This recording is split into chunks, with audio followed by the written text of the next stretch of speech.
El día de hoy vamos a desarrollar los principios del derecho ambiental internacional, partiendo de la Declaración de Río del año 92. Empecemos explicando el principio número 1, que podríamos, junto con el 2, denominar el derecho a un ambiente sano y equilibrado. Pero para entenderlo mejor, tenemos que leer el texto. Principio 1. Los derechos humanos constituyen el centro de las preocupaciones relacionadas con el desarrollo sostenible. Tienen derecho a una vida saludable y productiva en armonía con la naturaleza. Entonces, cuando los países del mundo llegan a entender lo importante que es el ambiente, lo hacen a partir de la preocupación que existe en la humanidad porque el ambiente degradado no tenga las condiciones mínimas para poder desarrollarme como ser humano, como pueblo, como nación. Un ambiente degradado me da la condición para yo poder alcanzar la felicidad. ¿Aida? ¿Me da o no me da? No. Entonces lo que dice la Constitución Americana sobre la búsqueda de la felicidad, o el artículo 1 de nuestra Constitución, como el fin supremo del Estado es la dignidad del ser humano, no podría ser posible si es que primero no garantizo las condiciones mínimas para poder desarrollarme. Y esas condiciones mínimas son consustanciales a la dignidad. De allí que el principio 1 diga: los seres humanos constituyen el centro de preocupación relacionadas al desarrollo sostenible. Desarrollo sostenible entendido como el desarrollo económico, social y ambiental en armonía. No podemos tener un desarrollo de actividades hidrocarburíferas como esta que está acá mostrándose en Ecuador con la huella de Texaco en el mundo, si es que me contaminas ríos, si es que me contaminas cochas, si es que me contaminas lagunas, porque el desarrollo de los pueblos que viven en esos bosques se va a ver afectado. El desarrollo económico de una nación no depende del perjuicio de los miembros de la misma. Y usted me podrá decir: no, pero de algunos. Es que esos algunos tienen derecho, pues. Y no puedo sacrificarlos en pos de una colectividad mayor. Recuerda el caso de los indígenas en aislamiento voluntario, o los indígenas que protestaron por la ley de la selva en el Baguazo y que decía Alan García que no hay ciudadanos de primera ni segunda categoría y que cómo es posible que los indígenas impidan el desarrollo del país, ¿no es cierto? Era esa visión errónea de entender que la voluntad de la mayoría puede pesar sobre la minoría. Recuerden lo que decía Tocqueville: la democracia no es de las mayorías, sino de los consensos, ¿no? De los consensos. No puedo hoy día, democracias modernas, subyugar a la minoría en pos de una voluntad general de una nación, cuando somos en la mayoría de países sudamericanos de la región, e incluso europeos, multinacionales. ¿En España acaso hay una sola nación? Y en el Perú tampoco. Continuemos con el principio 1. Dice: tienen derecho a una vida saludable y productiva en armonía a la naturaleza. O sea, mi derecho a la salud y al desarrollo económico tiene que estar acorde con una protección al ambiente. Y allí arranca fundamentalmente la idea madre de toda la Declaración de Río, que es la conservación del ambiente, pero también el desarrollo productivo en armonía con esto. Principio 2.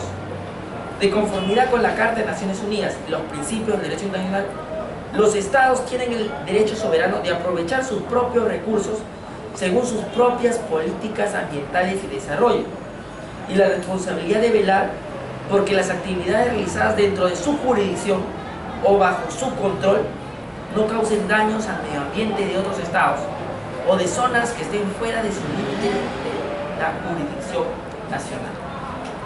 Y entonces aquí yo descubro que el principio 2 contiene dos principios del derecho internacional público.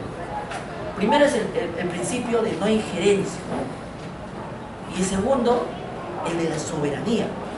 Los estados son soberanos de sus asuntos internos, y otro estado no podría venir a interferir en sus políticas nacionales.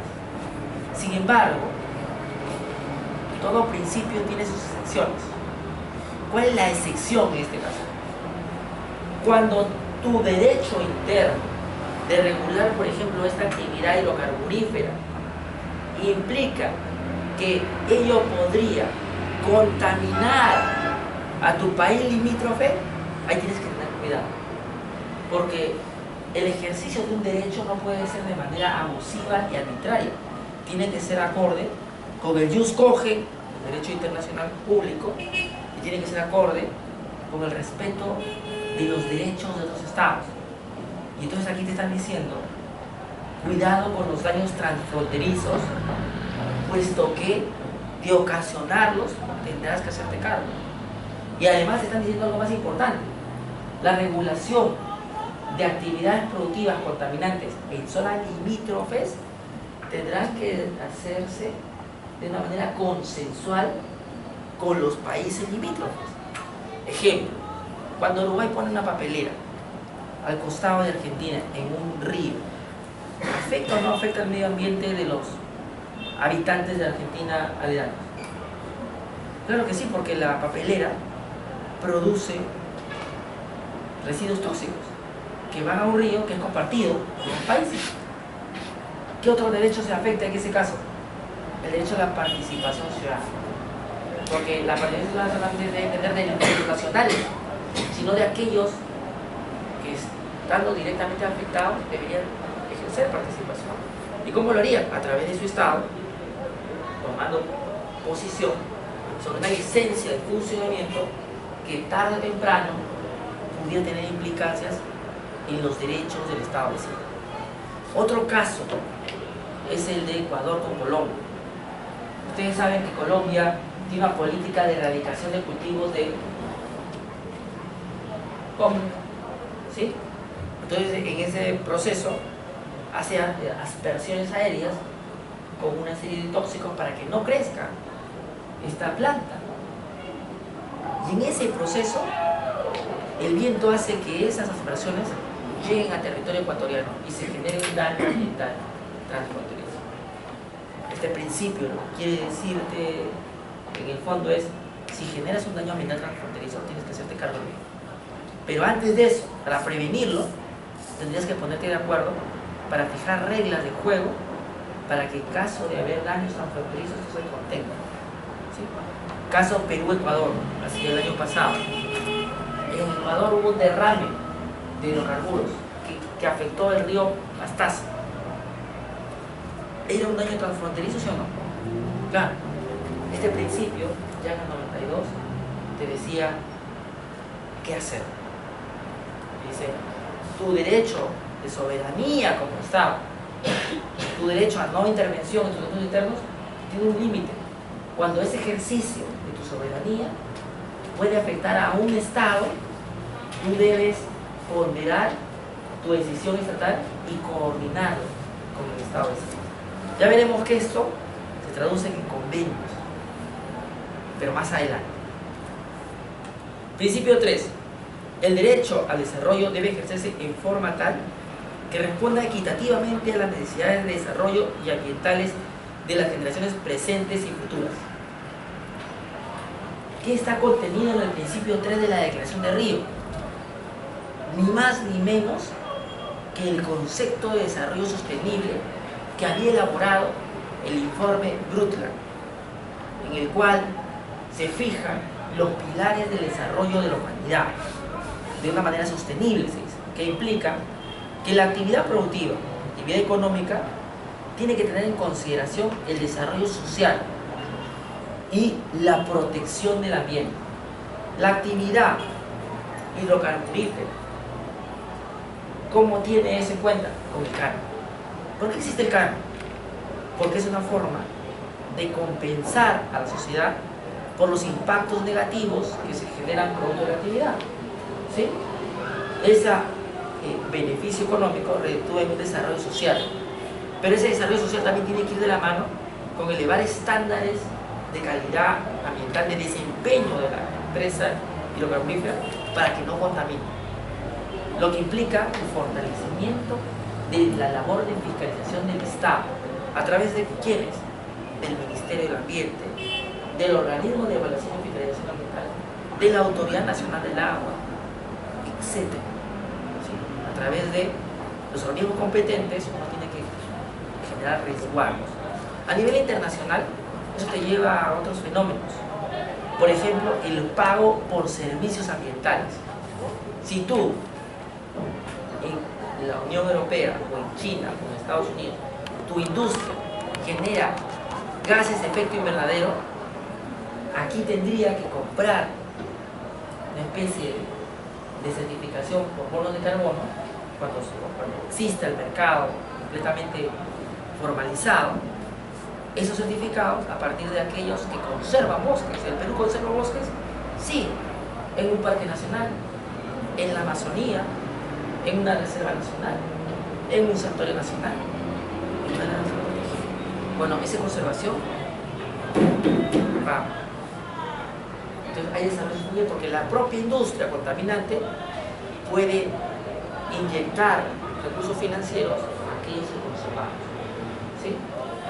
Es una forma de generar desarrollo sostenible ya en el ámbito internacional. Cuando se crea el mercado de carbono, que tanto se habla, se supone que el mundo cumpliría al principio este contenido de desarrollo sostenible. Pero también hay otras fórmulas. Por ejemplo, en la implementación de tecnologías limpias. El mundo cada vez más se acerca a la energía solar, eólica o térmica. ¿Sí? La eólica ya la conoce usted, es aquella que se genera producto del viento. La solar, debido al sol. Y la térmica, debido a que el mundo tiene volcanes que están constantemente en actividad y esa energía se desperdicia. Hay tecnología hoy que permite que esa energía que se está desperdiciando a convertirla en electricidad.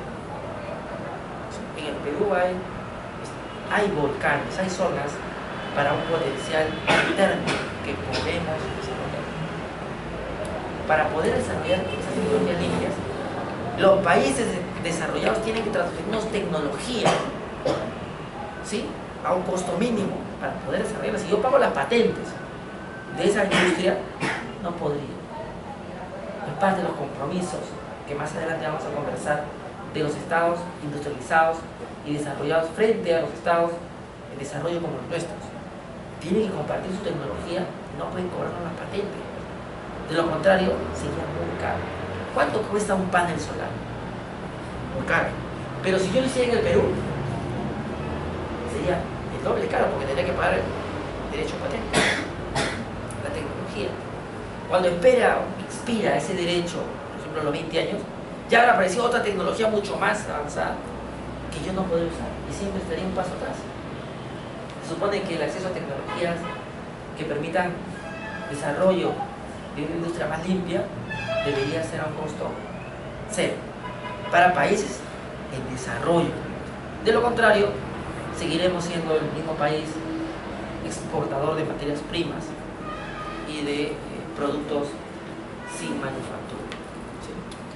Seguimos avanzando con el principio 4.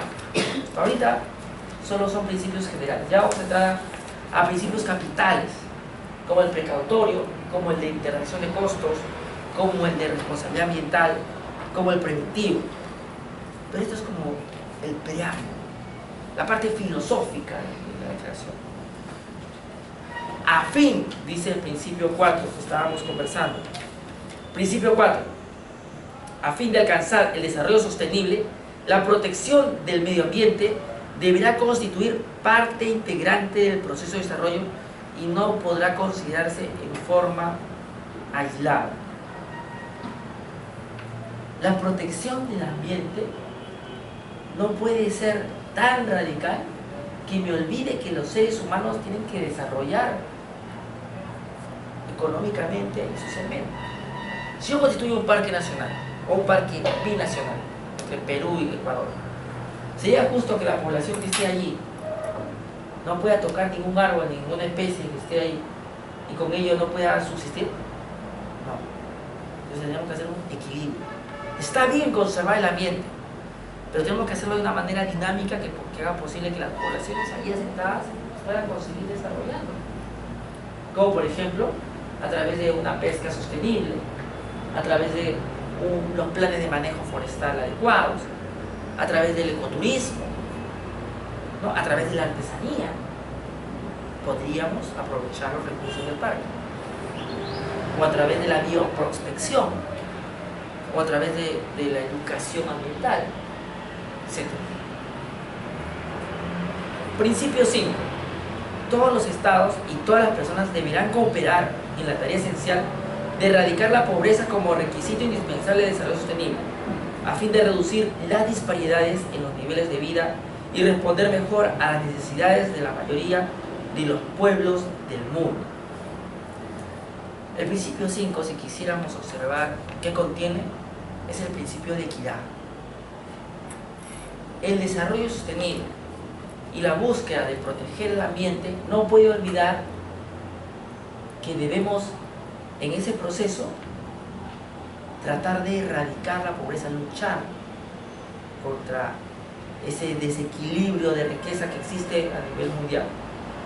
Yo no le puedo pedir a un Achaninca, a un Aguajú, a un Aymara o a un Guampís, pueblos indígenas que habitan nuestro territorio, que por ejemplo paguen los derechos de propiedad industrial para desarrollar tecnología de electrificación rural. Sería absurdo, porque no sería equitativo. Ellos no tienen dinero, ellos lo único que tienen son recursos. Y si tú le cobras por ese proceso de implementar energía eléctrica, producto de un motor nuevo que ha salido, que funciona con el agua que hace que sienta tu foco, prácticamente lo podrías condenar a la pobreza, porque no puede usar la electricidad, porque no puede pagar el derecho de esa patente. O por proteger un parque nacional no se construyen mecanismos de saneamiento y agua potable. No, es que el parque es intocable, por ejemplo. Y por lo tanto, como es reserva comunal, no vamos a hacer ningún tipo de saneamiento físico legal ni saneamiento de agua potable. Y mientras tanto, ellos se enferman de infecciones estomacales, de infecciones respiratorias, etc. Hay que entender el desarrollo y la protección del ambiente en equilibrio con un desarrollo equitativo de nuestras sociedades. En nuestro Perú hay muchas sociedades, una es la suya, la mía, pero hay otras. Y eso es lo que busca consagrar el principio 5. El desarrollo sostenible implica la lucha frontal contra la pobreza, lo que implica darle las herramientas a los que menos tienen para poder desarrollarse. Y no basado en obligaciones internacionales de constituir espacios protegidos, de hacer pagos por servicios ambientales, de implementar programas como RED, que es un programa que busca que los bosques amenazados del mundo sean rescatados. Pero el costo de repente es a que no se destinen recursos a pueblos indígenas en extrema pobreza. Pues no vas a salvar árboles primero y después desarrollar las condiciones mínimas de subsistencia de una población. No iría de la mano con este principio de equidad. O sea, tenemos que buscar el equilibrio. Cómo hacer que estas dos estrategias, una de conservación del ambiente y otra de lucha frontal contra la pobreza, se encuentren. De lo contrario, por muy buena estrategia de conservación que tengas, la pobreza te va a ganar y vas a terminar haciendo que estos pobres se conviertan en taladores ilegales o en mineros informales para poder subsistir sobrevivir, ya que tu Estado no le brinda las condiciones mínimas para hacerlo. ¿O me equivoco? Entonces, allí hay un tema de fondo, ¿sí? Incluso fenómenos como el alcoholismo, la prostitución, están ligados al desarrollo no equitativo de las actividades productivas, sino ingresa a internet y vea lo que pasa en Madre de Dios. ¿Por qué la minería se relaciona con el alcoholismo y la prostitución? Por la pobreza, ¿sí? Porque alguien como usted, hipotéticamente hablando, con escasos recursos, le dice: le voy a hacer el trabajo de modelo perfecto para usted, venga para acá, yo la llevo. Y en realidad no era una escuela de modelaje para llevar. Se encuentra en Madre de Dios y explotada vilmente por unos proxenetas. Así es como ocurre. Nadie dice quiero ir a esos lugares. La mayoría de niñas y mujeres son criminales. No van por su voluntad. Entonces allí tienes como una protección de un área no protegido, solo por proteger los arbolitos y los pajaritos, sucumbe frente a la pobreza que tú no logras erradicar. Mientras haya pobreza, habrá depredación. Empieza a combatir la pobreza y habrá menos mineros, menos prostibares, menos gente explotada. Pero ese es trabajo. Por eso es que el principio acá es claro, el principio 5, sobre el desarrollo de las poblaciones locales y luego el tema de protección del ambiente, que deberían ir de la mano, se supone. Principio 6. Se deberá dar especial prioridad a la situación y las necesidades especiales de los países en desarrollo, en particular los países menos adelantados y los más vulnerables desde el punto de vista ambiental. En las medidas internacionales que se adopten con respecto al medio ambiente y el desarrollo, también se deberán tener en cuenta los intereses y las necesidades de todos los países. Qué bonito, qué hermoso, es un poema. Pero el poema choca con la realidad y se destroza. Porque en virtud a este cumplimiento de obligaciones internacionales, el Estado a veces constituye mecanismos de protección sin consultar a la población directamente afectada. Ejemplo, hago mi programa red para salvar los bosques amenazados y los directamente beneficiarios, que sería la población local, no son consultados, sino una entidad estatal, ¿no? Y entonces los consultores señalan el dinero a los bolsillos, mientras la población que vive de la extracción de madera, la extracción de especímenes locales, no llega a encontrar una forma alternativa de desarrollo y por lo tanto encuentras al Estado luchando para que no se deprede el bosque y por otra parte a las personas queriendo subsistir con lo poco que tienen. Estos programas y compromisos internacionales tienen que hacerse de la mano con la voluntad de la población local y el consentimiento de los pueblos indígenas que podrían estarse involucrando en el tema medioambiental. Lo propio ocurre acá. Si voy a implementar el protocolo de Kioto en Lima metropolitana y mi parque automotor en un determinado no se va a transformar de la noche a la mañana al gas, ¿voy a perjudicar al transporte público? Sí, tendría que haber un proceso de adecuación, pero yo no puedo cumplir el protocolo de Kioto 100% si no hago un proceso de adecuación. Yo quisiera que todo funcione a gas y a electricidad, pero yo sé que en el fondo eso no es posible. Primero porque nuestra matriz energética de gas es limitada, y segundo porque todavía no llegan vehículos de electricidad y son muy caros. Entonces, ¿cómo puedo cumplir el protocolo de Kioto si mi población todavía no tiene capacidad adquisitiva para poder desarrollar esas tecnologías? Entonces, lo que me está planteando acá es que cuidado, los compromisos internacionales para países en desarrollo tienen que ser tomados de manera equitativa. Esto le puedo exigir a Estados Unidos, lo puedo exigir a la Unión Europea, pero esos mismos compromisos no los van a exigir a un país en desarrollo. Sin embargo, Estados Unidos no está no pertenece a la Convención de Kioto, mejor dicho, nunca se... Estados Unidos no es parte del protocolo de Kioto, como China tampoco lo es. Y no es el único caso. Tampoco son parte de la competencia de la Corte Internacional de Derechos Humanos. Tampoco son parte de la Corte Penal Internacional. O sea, las grandes potencias nunca quieren ser parte pero sin embargo para reclamar por los derechos humanos son los primeros y te llevan pues a los tribunales. Es una ironía. Pero en ese mundo inequitativo que tenemos hoy día en la sociedad internacional, tenemos que aquellos que sí hemos firmado, ser consecuentes. Que Estados Unidos y China no hayan firmado, no quiere decir que yo haga lo que le dé la gana. Tendría que cooperar con países como Francia, Alemania, que lo han tomado en serio. Sí, lo han tomado en serio. Entonces, de pronto, una parte del planeta sí quiere cambiar el cambio. Y tratar de luchar, como muchos filósofos de política internacional dicen, conquistar al pueblo americano, al pueblo chino, para que éste, a través de sus autoridades, cambie ese parecer.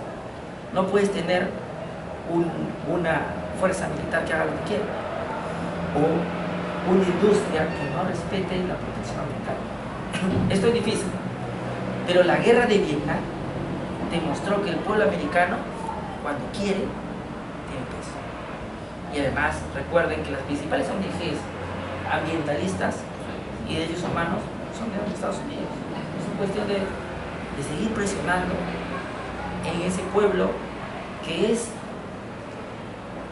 no del todo respetuoso de los humanos, porque así como hay aquellos que sí creen en los humanos, hay otros que no, que creen en la fuerza bruta, que hay que intervenir, que hay que hacer la intervención humanitaria, ¿no es cierto? Si no me hacen caso, vamos a hacer intervención humanitaria. Y después van y no encuentran ninguna arma de destrucción masiva, ni armas químicas, como el caso de Irak, ¿no? Sin embargo, yo tengo esperanza, ¿no? Yo tengo esperanza de que eso progresivamente cambie. Y si no cambia, como yo siempre digo, haz tu parte. Yo no puedo cambiar la sociedad peruana, ni siquiera tengo que irme afuera. Van a seguir habiendo problemas, pero estoy tranquilo porque mi cuota, desde mi punto de vista, la estoy poniendo, que es ir a una comunidad nativa, con los delgadillos, y decirles sus derechos. No conocen sus derechos, hay que decírselos, hay que ponderarlos. Estos son tus derechos. Ahora te toca a ti hacerlo. Así con mi labor como abogado terminado. Yo no puedo sustituirme su voluntad, no puedo tratarlo como una reclama. Igual cuando una población viene y me reclama, ¿por qué ponen una antena de telefonía? Porque hay ruido cerca de mi casa por el aeropuerto de Copechada, o por qué un tren pasa cerca de mi casa y no puedo dormir en las noches. Yo le digo sus derechos, no puedo cambiar, no puedo sacar al tren, no puedo sacar al aeropuerto, ni puedo sacar a una empresa de hidrocarburos de un territorio indígena, pero tu función es decirle sus derechos. Lo que ocurra luego depende exclusivamente de ellos, también de ti como abogado, porque puedes plantear una petición ante la Convención Interamericana de Derechos Humanos, te puedes ir a la Corte Interamericana y usted me podrá decir, igual el Estado peruano no hace nada, pero mi parte ya la hice. Y eso es lo que yo veo en los compromisos internacionales, siendo un derecho sin capacidad de coacción, que es definitivamente un derecho que funciona en base a la influencia de los estados y a la voluntad de estos. No me queda más que tener bajo el principio de buena fe que todos lo van a hacer. Y un poco esa es la filosofía del derecho ambiental internacional, tratar de autorregularnos más que de lo que piense el otro, y en principio la región. Pero es que ese principio será en la región, pero si hablamos de grandes potencias, como lo es Estados Unidos no pertenece precisamente porque no es un país industrializado, emite mucho dióxido de carbono. Sin embargo, mientras sea el hegemón, no sé, América Latina puede estar calladita, puede cumplir, mientras el hegemón no cumpla y siga contaminando. O sea, no podemos esperar que Estados Unidos cambie, porque mientras se tenga el poder puede hacer lo que quiere. Son pues intereses, siempre está intereses del poderoso sobre los intereses de los países pobres. El desarrollo. Yo estoy de acuerdo contigo. Y ese es el gran problema histórico del derecho internacional público. No tiene capacidad de coacción. Y pareciera que en el fondo es un tigre de papel, te hace daño. Sin embargo, yo estoy convencido de que cada vez más estos principios van dando fuerza. ¿Y dónde son? donde van a verlo con más claridad, cuando hayan daños ambientales transfronterizos, cuando los estados tienen que pagar compensaciones a otro estado por los daños que generas. ¿Cómo hacerlo mucho más interesante y efectivo? Esa es la labor de nosotros. Todavía no es del todo real esta declaración, pero países como el Perú, por lo menos, sí le han hecho caso, y tenemos un primero código de medio ambiente en el año 92, justo cuando sale esta declaración se empalma con el código de medio ambiente y recursos humanos del Perú, medio ambiente y recursos naturales del Perú, y posteriormente en el 2005 la Ley General del Ambiente. O sea, probablemente, otra vez les digo, no podemos hacer mucho por Estados Unidos y Chile, pero por lo menos en el Perú no hay que vivir tan contaminado. Y a partir de estos tratados, convenios, declaraciones, tratar de que conservemos el ambiente que tenemos acá. Al Perú sí le van a exigir, ¿no es cierto? Tratado de Libre Comercio con Estados Unidos, capítulo ambiente. ¿Quién lo exige? Estados Unidos. Increíble que él lo exija cuando él contamina más, o sea, es irónico, es como el derecho en general. Usted no va a ser abogada, pero debe saber que mucho de lo que está escrito en su código civil o en su constitución no se cumple, y por eso no dejo de creer en el derecho. Creo que es parte de ese proceso natural de la sociedad humana de ir creciendo y tomando conciencia. Yo creo que el futuro del planeta es hacer solo un único estado multinacional. La Unión Europea se ha unido. Aquí en la región se supone que también. ¿Cuál es el siguiente paso? Seguir haciendo macroregiones hasta que estos bloques terminen convirtiéndose en un solo gran estado multinacional. ¿Cuándo ocurrirá? 300 años más adelante, probablemente no lo veamos. Pero es natural que tengan intereses comunes todos para una mejor administración de recursos naturales que se agotan